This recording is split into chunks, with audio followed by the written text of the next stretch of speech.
Hello, good morning, नमस्ते। मेरा नाम कविता शर्मा है और आज हम हिंदी ग्रामर में नेक्स्ट टॉपिक पढ़ेंगे रूढ़, यौगिक, रोडयुग शब्द। संज्ञा को हम दो आधार पे बांटते हैं, अर्थ के आधार पर और व्युत्पत्ति के आधार पर। अर्थ के आधार पे तो हमने पढ़ लिया। अर्थ के आधार पर संज्ञा को 5 भागों में बांटा गया है। व्यक्तिवाचक संज्ञा, भाववाचक, समूहवाचक, द्रव्यवाचक, भाववाचक। ये 5 होते हैं, व्यक्तिवाचक, जातिवाचक, भाववाचक, द्रव्यवाचक, समूहवाचक। ठीक है। और व्युत्पत्ति या बनावट के आधार पर संज्ञा को 3 भागों में बांटा गया, रूढ़, यौगिक, रोडयुग शब्द। रूढ़ शब्द किसे कहते हैं? वे शब्द जो किसी अन्य शब्दों के योग से ना बने हों और किसी विशेष अर्थ को प्रकट करते हों तथा उनके टुकड़ों का कोई अर्थ नहीं निकलता हो, वे शब्द रूढ़ शब्द कहलाते हैं। जैसे क, ल, कल, इनको अगर हम 2 पार्ट में डिवाइड करते हैं या संधि छेद करते हैं तो इनका कोई प्रॉपर मीनिंग नहीं मिलता अलग अलग करने के बाद। घ, र, घर, इसका भी, क्योंकि घ, अ, र, ये इसका संधि विच्छेद है तो इसका प्रॉपर मीनिंग कुछ नहीं मिलता, तो इसलिए ये रूढ़ शब्द हैं।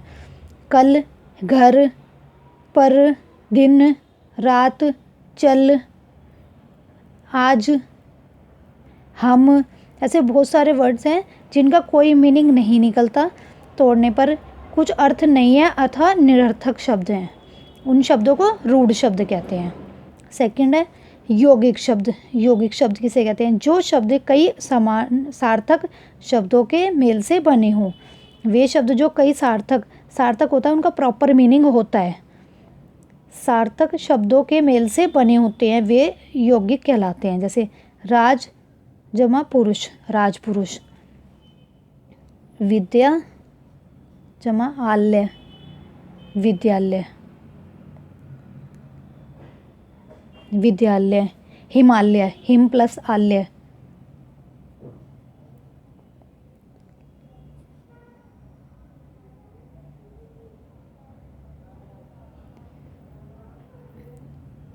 विद्या जमालय, विद्यालय। हिम प्लस आल्य, हिमालय। देव जमा दूत, देवदूत। ठीक है। चिड़ियाघर, पाठशाला, ऐसे बहुत सारे शब्द हैं। घोड़ा गाड़ी है ना, जिसका प्रॉपर मीनिंग होता है 2 पार्ट करने पर उनका, तो वे शब्द यौगिक शब्द कहलाते हैं। ये सभी सार्थक शब्दों के मेल से बने होते हैं। जैसे राज है, इसका भी मीनिंग बैठता है हिम, बर्फ़ का एक पहाड़ को हिम कहते हैं। देव, ये देव है, भगवान को देव कहते हैं। दूत, देवदूत। ठीक है। थर्ड है योगरूढ़ शब्द।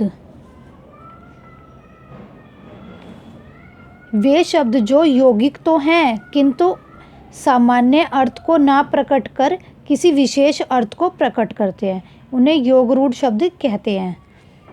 वो कहने को तो एक तरह से यौगिक हैं, लेकिन उनका प्रॉपर मीनिंग अलग ही होता है, उनका अर्थ अलग होता है। जैसे हमने पढ़ा था पाठशाला, विद्यालय, हिमालय, लेकिन वो अलग अलग है। और इसका हम पढ़ेंगे हिम प्लस आल्य। ठीक है। हिमालय, हिम की जगह हिमालय, जहाँ पर हिम है, हिम यानी बर्फ है जहाँ पर, हिमालय पहाड़, हिम का पहाड़।